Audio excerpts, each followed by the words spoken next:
जय हिंद दोस्तों, आप सबका बहुत बहुत स्वागत है हमारे यूट्यूब चैनल सिविल प्लस पर। दोस्तों, इस वीडियो में हम बिहार के भूगोल का एक संक्षिप्त परिचय देखेंगे, जो बिहार के भूगोल का एक आपको ओवरव्यू देगा। फिर हम आगे के जो वीडियो होंगे उनमें बिहार के भूगोल को विस्तार से चर्चा करेंगे। तो चलिए दोस्तों, सबसे पहले हम बिहार के भूगोल का एक संक्षिप्त परिचय देखते हैं। दोस्तों, जैसा कि आप सभी को पता है, प्राचीन काल में जो वर्तमान में हमारे महाद्वीप दिख रहे हैं वो एक पैंजिया नामक महाद्वीप के भाग हुआ करते थे। किसके? पैंजिया नामक महाद्वीप के भाग हुआ करते थे। या कह सकते हैं कि जो पूरी पृथ्वी है, पृथ्वी के जितने स्थलखंड हैं वो सारे के सारे पैंजिया नामक भूभाग के पार्ट हुआ करते थे। और वर्तमान में जितने भी महासागर दिखाई दे रहे हैं ये सारे के सारे पैंथालसा नामक एक महासागर का पार्ट हुआ करते थे। या कह सकते हैं उन्हीं से सारे के सारे महासागरों का निर्माण हुआ है। लेकिन जुरैसिक काल में क्या होता है कि जो पैंजिया नामक महाद्वीप था ये दो भागों में विभक्त हो जाता है। कौन से दो भागों में? एक भाग इसका होता है लारेंसिया के नाम से जाना जाता है, जिसे अंगारा लैंड भी कहते हैं, और दूसरा भाग होता है इसका जिसे हम कहते हैं गोंडवाना लैंड। इस लारेंसिया वाले भाग से, कह सकते हैं अंगारा लैंड वाले भाग से ही आप देखेंगे कि नॉर्थ अमेरिका, साउथ अमेरिका और यूरोप और यूरेशिया का पूरा निर्माण होता है। और इस अंगारा लैंड वाले पार्ट से क्या होता है? अफ्रीका, ऑस्ट्रेलिया और वर्तमान की जो इंडियन प्लेट है उसका निर्माण होता है। जो भारतीय प्लेट है, जिसमें से अगर आप देखेंगे तो भारतीय प्लेट में पूरा का पूरा आप देखेंगे भारत वाला जितना हिस्सा दिखाई दे रहा है, इसमें पाकिस्तान से लेकर के नेपाल, भूटान, बांग्लादेश, म्यांमार ये सारा हिस्सा आ जाता है, खासतौर पर इंडियन ओशन भी। ये सारा का सारा भारतीय प्लेट का पार्ट है। इसी भारतीय प्लेट में हमारा प्यारा देश भारत अवस्थित है। आप ये देख पा रहे होंगे, इस प्लेट का ही भाग है हमारा प्यारा भारत। और भारत का ही हमारा एक प्यारा राज्य है, कौन सा? बिहार। ठीक है, तो आप समझ गए हम पैंजिया से कैसे चले और बिहार तक कैसे पहुँचे। ठीक है, अब बिहार के बारे में अगर हम बात करते हैं तो अगर हम भारत को मैप में अगर नॉर्थ से साउथ और ईस्ट से वेस्ट एक का लाइन ड्रॉ करते हैं तो आप इस लाइन का अगर सेंटर पॉइंट मध्य प्रदेश को ले लें तो आप देखेंगे कि बिहार जो है भारत का कैसा राज्य होगा। ये बिहार जो है भारत के लगभग नॉर्थ ईस्ट या कह सकते हैं ईस्टर्न स्टेट के रूप में देखने को मिलेगा। तो अगर कभी सवाल आता है आपके पेपर में कि बिहार जो है भारत का कौन सा राज्य है, पश्चिमी राज्य है, दक्षिणी राज्य है, उत्तरी राज्य है या पूर्वी या उत्तर पूर्वी राज्य है, तो आप उत्तर पूर्वी या पूर्वी राज्य के रूप में इसको विकल्प में टिक करेंगे। ठीक है, अब सवाल उठता है कि क्या बिहार की सीमा समुद्र से टच होती है या कहीं स्थल, जो बिहार की सीमा है वो जलीय सीमा से टच होती है या नहीं होती है? इसका जवाब है नहीं। बिहार की सीमा जो है किसी भी जलीय भाग से शेयर नहीं होती या कहीं टच नहीं होती है। तो बिहार हमारा कैसा राज्य है? बिहार हमारा है एक लैंड लॉक्ड स्टेट या कह सकते हैं स्थलबद्ध राज्य है। इसकी सीमा पूरी तरह से चारों तरफ से स्थलीय भाग से घिरी हुई है। तो बिहार अगर सवाल आता है कैसा राज्य है, एक लैंड लॉक्ड स्टेट है, स्थलबद्ध राज्य है। ठीक है, ये बात आप ध्यान रखिएगा। अब सवाल उठता है कि बिहार जो है इसका क्षेत्रफल कितना है? तो बिहार का हमारा जो क्षेत्रफल है वो 94,163 वर्ग किलोमीटर है। ध्यान रखिएगा कितना है? 94,163 वर्ग किलोमीटर बिहार का एरिया है। ठीक है, जो ये एरिया है अगर भारत के टोटल ज्योग्राफिकल एरिया से हम अगर तुलना करते हैं तो कितना प्रतिशत होगा? तो बिहार का जो क्षेत्रफल है भारत के टोटल ज्योग्राफिकल एरिया का, एक कुल भौगोलिक क्षेत्र का 2.86% है। ये डेटा आप ध्यान रखना, एरिया ध्यान रखना कितना है? 94,163 वर्ग किलोमीटर और भारत के कुल क्षेत्रफल का 2.86% है। कितना है? 2.86% बिहार का टोटल एरिया है। ठीक है, भारत के कुल क्षेत्रफल का। फिर सवाल उठता है कि आखिर जब 94,163 वर्ग किलोमीटर बिहार का एरिया है तो ये बिहार जो है भारत का एरिया वाइज कौन से नंबर का राज्य होगा? तो ध्यान रखना ये 12वें नंबर का राज्य हो, कह सकते हैं कि एरिया वाइज भारत का 12वां जो है लार्जेस्ट स्टेट है अपना बिहार। ठीक है, ये बात आप ध्यान रखिएगा। कुछ जगह बुक में 13वां मिल रहा है। 13वां मिलने के पीछे रीज़न ये है कि उन्होंने अपडेट नहीं किया है, क्योंकि जब तक जम्मू कश्मीर हुआ करता था तो जम्मू कश्मीर होने की वजह से बिहार 13वें नंबर पर चला जाता था, क्योंकि जम्मू कश्मीर इसके बीच में आता था। लेकिन जब से जम्मू कश्मीर का विभाजन हो गया है उसके बाद जो है जम्मू कश्मीर का जो एरिया है वो कम हो गया है, इस वजह से जो है बिहार का नंबर 12वें पर आ गया है। ठीक है, अब बिहार के आकार के बारे में बात करते हैं कि हमारे राज्य का आकार कैसा है, कहीं बिहार हमारा देखने में कैसा आकार रखता है। तो हमारे बिहार का आकार कैसा है दोस्तों? वो है आयताकार। अगर आप बिहार की सभी बाउंड्री को शेयर करते हुए एक लाइन ड्रॉ करेंगे तो आप देखेंगे कि बिहार का आकार कैसा निकल के आता है? एक आयत के रूप में दिखता है। ठीक है, कैसा दिखता है? एक आयत के रूप में दिखता है। फिर अगर हम विस्तार की जब बात करते हैं तो अगर बिहार के हम नॉर्थ से साउथ की तरफ ट्रेवल करते हैं तो आपको कितने किलोमीटर ट्रेवल करना पड़ेगा? ये करना पड़ेगा 345 किलोमीटर। मतलब आप 345 किलोमीटर की यात्रा करके आप बिहार के नॉर्थ पार्ट से चल करके साउथ पार्ट में पहुंच सकते हैं। ठीक है, तो ये बात आप ध्यान रखना। बिहार का नॉर्थ से साउथ जो डिस्टेंस है वो कितना है? वो है 345 किलोमीटर। वहीं अगर हम जब बिहार के ईस्ट से वेस्ट की बात करते हैं, या कह सकते हैं कि पूर्व से लेकर के पश्चिम अगर हमको यात्रा करनी हो तो कितने किलोमीटर यात्रा हमें करना पड़ेगा? वो करना पड़ेगा 483 किलोमीटर। ये कह सकते हैं कि बिहार की जो पूर्व से पश्चिम सीमा है, दूरी है, वो कितनी है? 483 किलोमीटर है। यहाँ बस आप ये बात ध्यान रखना कि जो बिहार की पूरब से पश्चिम दूरी है वो उत्तर से दक्षिण दूरी से क्या है? अधिक है। ये बात आप ध्यान रखना, ठीक है। अब हम बात करते हैं बिहार के लैटीट्यूड और लॉन्गिट्यूड के बारे में। लैटीट्यूड के बारे में हम जब बात करते हैं, कहीं बिहार के अक्षांशीय विस्तार के बारे में बात करते हैं, तो बिहार का अक्षांशीय जो विस्तार है वो 24 डिग्री 20 मिनट 10 सेकंड नॉर्थ से लेकर के 27 डिग्री 31 मिनट 15 सेकंड नॉर्थ तक विस्तार देखने को मिलता है, ठीक है। ये बात आप ध्यान रखिएगा, ओके। उसके अलावा जो है बिहार का जो लॉन्गिट्यूड या जिसे हम कहते हैं देशांतरीय विस्तार है वो 88 डिग्री 17 मिनट 40 सेकंड ईस्ट से लेकर के 83 डिग्री 19 मिनट 55 सेकंड ईस्ट तक देखने को हमें मिलता है, ठीक है। तो बिहार का अक्षांशीय और देशांतरीय विस्तार आप ध्यान रखिएगा। यहाँ पास एक चीज़ और ध्यान रखना, एवरेज रूप से बता रहे हैं, जो बिहार का अक्षांशीय विस्तार है वो लगभग 3 डिग्री के आसपास देखने को मिलता है, ठीक है। और जबकि इसका देशांतरीय विस्तार है बिहार का, वो लगभग 5 डिग्री के आसपास देखने को मिलता है, ठीक है। तो ये बात आप ध्यान रखना, क्योंकि 27 का अगर 24 में डिफरेंस निकालें लगभग 3 डिग्री आएगा, और 83 और 88 में डिफरेंस निकालेंगे लगभग 5 डिग्री आएगा, ठीक है। तो इस प्रकार से आप कह सकते हैं कि बिहार का जो है अक्षांशीय विस्तार और देशांतरीय विस्तार में जो है एक अंतर है, या कह सकते हैं कि बिहार का जो देशांतरीय विस्तार है वो अक्षांशीय विस्तार से अधिक है, ठीक है। ये बात आप ध्यान रखिएगा, ओके। चलिए अब हम बात करते हैं बिहार की सीमाओं के बारे में कि आखिर बिहार की सीमा जो है किन राज्यों से शेयर करती है। तो ध्यान रखिएगा, बिहार की सीमा जो है वो मुख्य रूप से 3 राज्यों को शेयर करती है और एक अंतर्राष्ट्रीय देश से शेयर करती है। कह सकते हैं बिहार की एक सीमा इंटरनेशनल है और 3 सीमाएं जो हैं वो अंतर्राज्यीय हैं। तो आप यहाँ देखेंगे बिहार की जो ईस्टर्न सीमा है, या कह सकते हैं कि पूर्वी सीमा है, वो बंगाल से शेयर होती है। बिहार की जो साउथ सीमा है, या कह सकते हैं दक्षिणी सीमा है, वो झारखंड से शेयर होती है। और बिहार की जो पश्चिमी सीमा है वो किससे शेयर होती है? वो उत्तर प्रदेश से शेयर होती है। और बिहार की जो उत्तरी सीमा है वो नेपाल से शेयर होती है। अब सवाल उठता है यहाँ कि आखिर बिहार को जो सीमा शेयर करती हैं उनमें से कितने ऐसे जो जिले हैं वो इन राज्यों को शेयर करते हैं या इन अंतर्राष्ट्रीय सीमा को शेयर करते हैं। नेपाल के साथ बिहार के 7 जिले जो हैं वो सीमा शेयर करते हैं। तो पहला जिला कौन सा है? पश्चिमी चंपारण, फिर पूर्वी चंपारण, सीतामढ़ी, मधुबनी, सुपौल, अररिया और किशनगंज। ये 7 जिले जो हैं ये नेपाल के साथ जो है सीमा को शेयर करते हैं, ठीक है। तो ये बात आप ध्यान रखिएगा।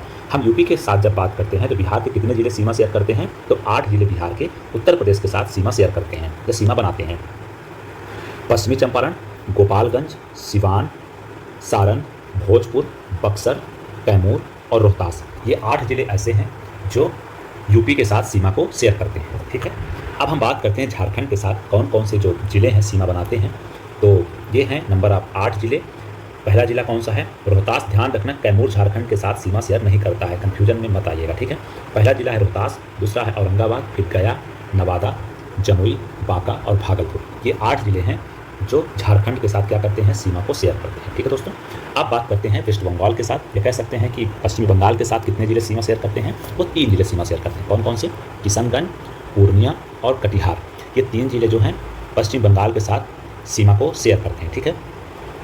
अब अगर आपसे पूछा जाए कि वह कौन सा जिला है जो उत्तर प्रदेश और झारखंड दोनों के साथ सीमा शेयर करता है, उसका नाम क्या है दोस्तों? उसका नाम है रोहतास। रोहतास डिस्ट्रिक्ट जो है उत्तर प्रदेश के साथ साथ जो है झारखंड के साथ भी अपनी सीमा को शेयर करता है। अब अगर आपसे सवाल पूछा जाए कि वह कौन सा जिला है जो नेपाल के साथ साथ और उत्तर प्रदेश से सीमा शेयर करता है, तो वो होगा पश्चिमी चंपारण। पश्चिमी चंपारण जो जिला है वो उत्तर प्रदेश के साथ भी सीमा शेयर कर रहा है और नेपाल के साथ भी सीमा शेयर कर रहा है, ठीक है। फिर सवाल आया कि वह कौन सा जिला है जो नेपाल के साथ साथ वेस्ट बंगाल से भी सीमा शेयर कर रहा है, तो उसका नाम है किशनगंज, ठीक है दोस्तों। ये बात आप ध्यान रखिएगा। चलिए अब नेक्स्ट देखते हैं।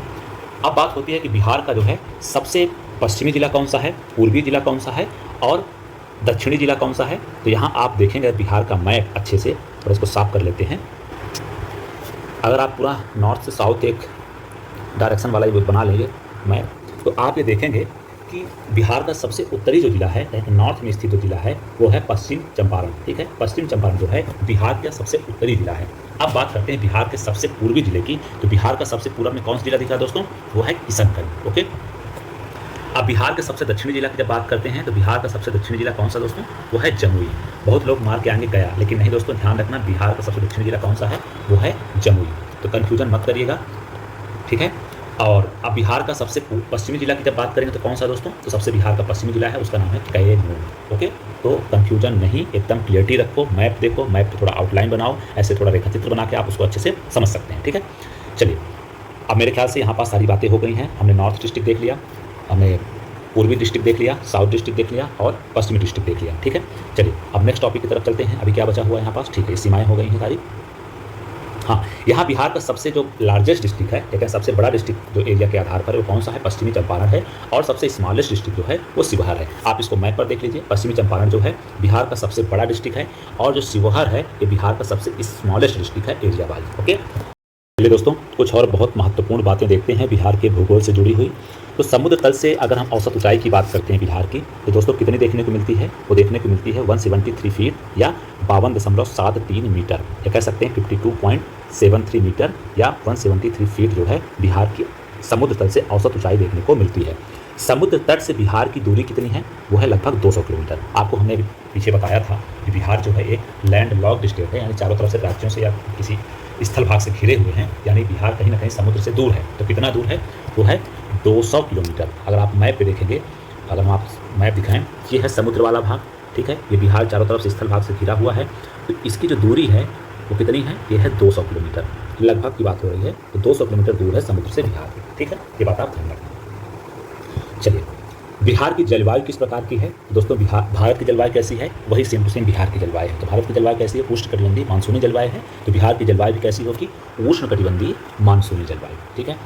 बिहार की पहली सिंचाई परियोजना कौन सी थी दोस्तों, तो बिहार की पहली सिंचाई परियोजना का नाम है सोन परियोजना। क्या नाम है दोस्तों इसका नाम है, इसका नाम है सोन परियोजना। बिहार की सबसे बड़ी सिंचाई परियोजना कौन सी है दोस्तों, ये है गंडक परियोजना। अगर बिहार की पहली सिंचाई परियोजना पूछा जाएगा तो आप सोन परियोजना का नाम याद रखिएगा, और बिहार की अगर सबसे बड़ी लार्जेस्ट इरिगेशन प्रोजेक्ट की बात करेंगे तो वो है गंडक परियोजना, ठीक है।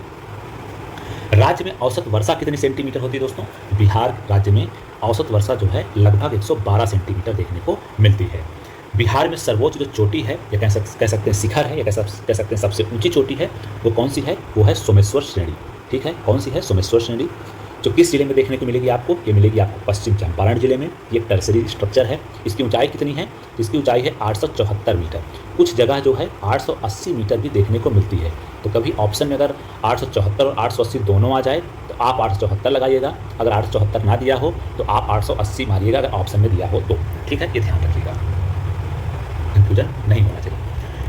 बिहार का सर्वाधिक तापमान वाला या सबसे गर्म जिला कौन सा दोस्तों, तो वो है गया डिस्ट्रिक्ट। और सबसे ठंडा जिला कौन सा दोस्तों, वो भी है आपका गया डिस्ट्रिक्ट। मतलब ये कह सकते हैं कि बिहार का सबसे ठंडा और सबसे गर्म जिला कौन सा है, वो है गया डिस्ट्रिक्ट। बिहार में सर्वाधिक वर्षा वाला जिला कौन सा है, कह सकते हैं किस जिले में सर्वाधिक वर्षा देखने को मिलती है दोस्तों, उस जिले का नाम है किशनगंज। दोस्तों आप सभी को पता है भारत में एक मानसूनी वर्षा होती है, यानी कह सकते हैं कि जो बंगाल की खाड़ी से जो हवाएं उठती हैं, मानसूनी वर्षा या मानसूनी पवनें उठती हैं, वो जो है ऐसे होकर चलती हैं, ठीक है।